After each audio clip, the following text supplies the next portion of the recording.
Kita lanjutkan perbincangan pemirsa masih dengan Hermawan Saputra, Ketua Dewan Pakar dari IAKMI. Mas Hermawan, ini kalau kita bicara lagi mengenai Jakarta jelang akhir PSBB tentu yang menjadi subjek dalam masyarakat. Nah ini tentu masyarakat ini meresponnya macam-macam begitu ya. Ada yang mereka mungkin masih ketakutan, oh ini belum saatnya untuk akhiri PSBB. Ada juga mereka yang sudah, oke ini sudah akhir, saya mau beraktivitas lagi. Ini kan pola pikir yang berbeda-beda. Sebaiknya seperti apa masyarakat ini menyikapi mengenai jelang akhir PSBB ini? Karena Pak Anies Baswedan juga sudah mengatakan PSBB dilanjut atau tidak itu diserahkan lagi oleh tingkat kedisiplinan masyarakat.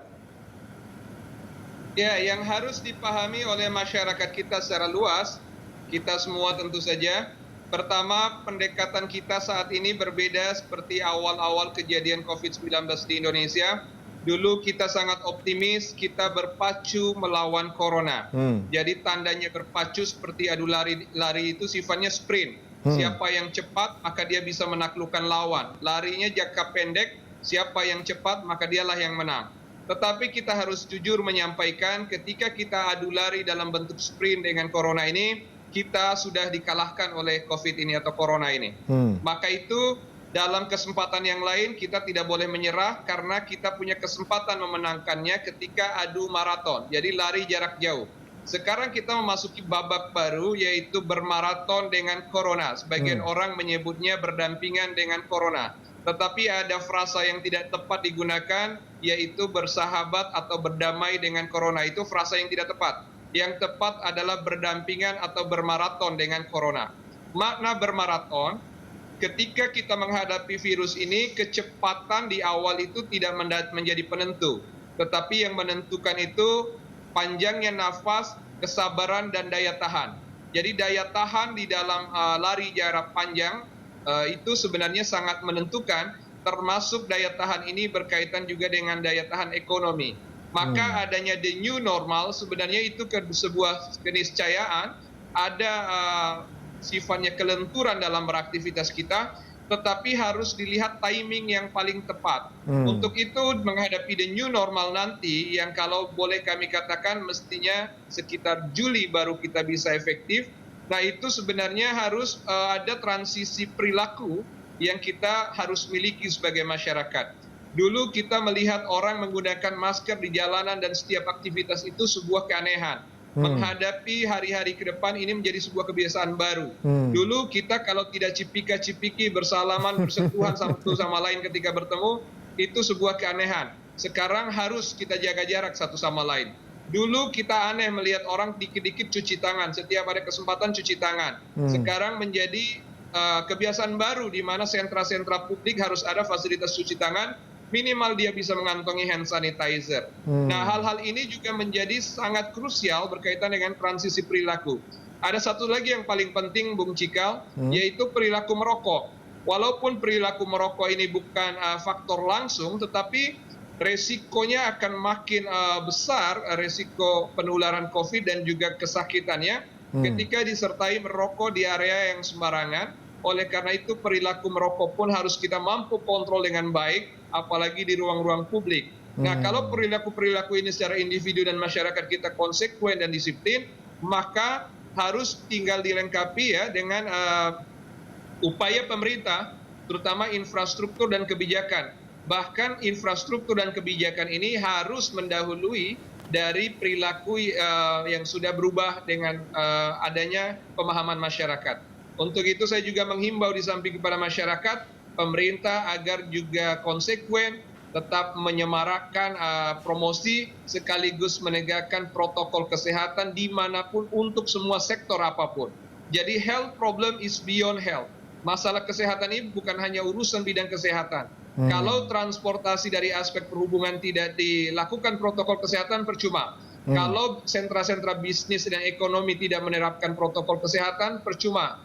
Kalau hal-hal yang kaitannya dengan pariwisata dan hal-hal yang berbudaya tidak menegakkan protokol kesehatan menjadi percuma. Demikian juga kalau kita lihat sektor-sektor yang lain seperti industri, tenaga kerja, pertambangan, energi, kalau tidak ketat dengan protokol kesehatan itu juga percuma. Maka transisi the new normal ini, to face the new normal berarti seluruh sektor kehidupan kita pun harus menyandarkan diri pada protokol kesehatan ini sehingga ada upaya yang komprehensif dari masyarakat, dari pemerintah, stakeholders, industri, bisnis dan lain-lain sehingga ada kesatuan kita melangkah bermaraton melawan COVID-19 ini.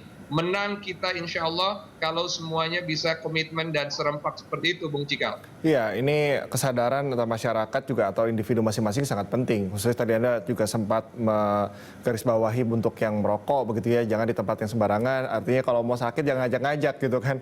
Nah, Mas Hermawan, ini kalau kita bicara sektor, Mas Hermawan, sebetulnya kalau dari pandangan Anda, sektor apa saja sebetulnya yang mungkin berpotensi paling rawan ada penyebaran di sana dan antisipasinya seperti apa yang harus dilakukan ketika memang nantinya Jakarta benar-benar berakhir masa PSBB-nya?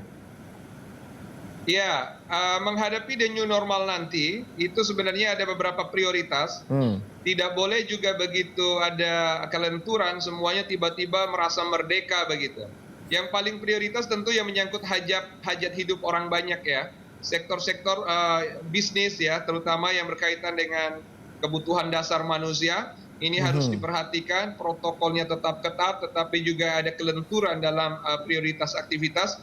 Walaupun itu nanti pelaksanaannya mestinya sekitar Juli, nah tetapi kita mengingatkan bahwa ini menjadi prioritas. Sementara sektor-sektor lain seperti pariwisata seharusnya cukup kita hati-hati ya menyikapi pariwisata, walaupun mendatangkan devisa yang cukup besar buat kita, menggerakkan roda perekonomian yang lain, tapi pariwisata ini sebenarnya tertiary need ya, bukan juga kebutuhan dasar. Orang beraktivitas wisata itu kalau hidupnya nyaman dan damai, jiwanya tenang. Tapi dalam keadaan kedaruratan kesehatan seperti pandemi COVID-19 ini sebenarnya orang berwisata pun gegana kalau bahasa anak muda, gelisah galau merana gitu Bung Cikal.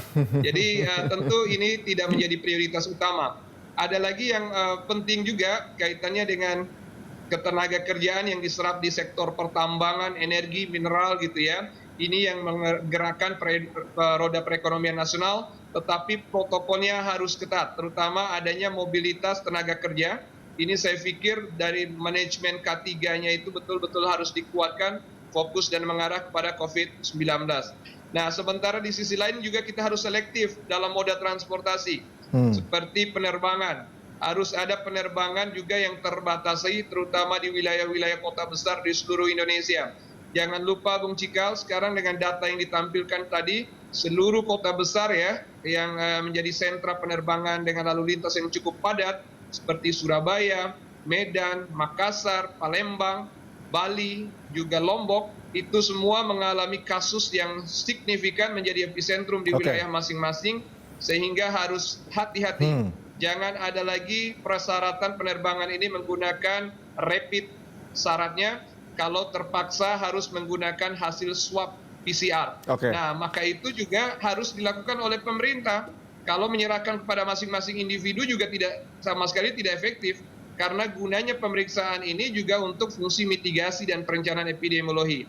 Jadi ada konsekuensi yang memang harus kita ambil ketika juga ada kelenturan dalam moda transportasi dan berkehidupan di antara kita, Bung Cikal. Oke, Mas Hermawan, ada atau tidaknya nanti PSBB ini tanggal 4 masyarakat DKI pada khususnya harus sudah mulai terbiasa untuk hidup berdampingan. Apa yang harus diantisipasi, kemudian bagaimana agar nantinya aktivitas ini berjalan dengan sesuai dengan apa yang diharapkan, tetapi juga tidak menambah kurva dari penyebaran COVID-19 ini. Ini mungkin terakhir dari Mas Hermawan. Iya, seperti yang saya sampaikan tadi, ada dua sisi, penguatan kapasitas pelayanan.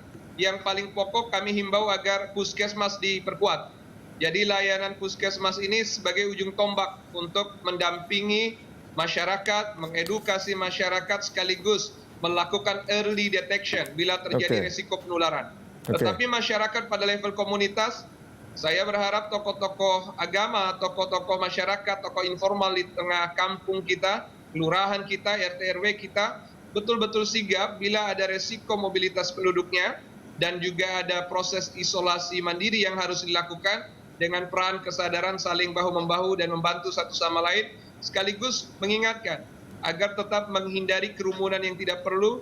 Bila harus ada di ruang publik, menggunakan masker, alat pelindung diri, tetap menjaga jarak, terbiasa mencuci tangan, dan tingkatkan imunitas, daya tahan tubuh.